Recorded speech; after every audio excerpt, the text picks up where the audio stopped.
When you feel anxious or behind or like you're failing, I want you to pause. I want you to take a moment and I want you to ask yourself, what do I believe is true right now about me in this moment? Not what you're thinking, but what you're believing, what you know to be truth. And make sure there's facts to back it up because that belief is what's going to drive everything. What mine used to sound like, my old beliefs, the things that I really had to shift my perspective on. If I rest, that means I'm lazy, right? And again, if you've been here with me before, you've heard me say that I was the one that as soon as someone come in the room and I was sitting down, I jump up and get to work because I didn't want to be seen as lazy. Another one of my old beliefs, if I don't do it all, if I don't do everything, then I'm falling behind. And that is the fastest way to burnout, right? That comes with setting those boundaries. And if I slow down, I'll lose momentum. And just a side note there, like one of the beautiful things, again, just this last couple of weeks, I've really struggled with this. Like I lost my motivation. I thought I lost my momentum.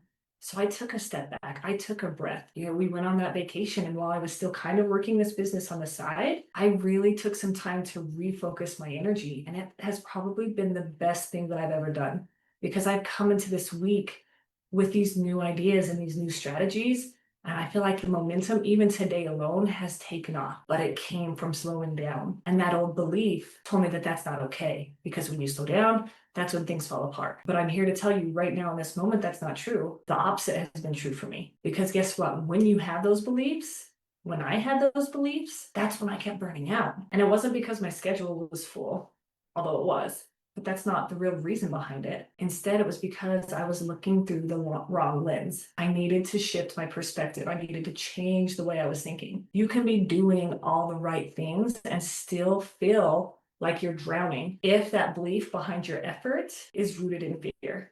That fear of failure, that fear of being thought of as lazy, that fear of not doing it perfectly or doing it right. But if you are constantly overthinking, constantly second guessing yourself, constantly tired, more than likely it's not a motivation issue. Again, it's a lens issue. You need to change the way you're seeing things. What that looked like for me to finally start seeing things clearly, wasn't like this big breakthrough moment. Honestly, one of the most recent ones was me sitting in the car after not placing for Mrs. New Mexico and holding back tears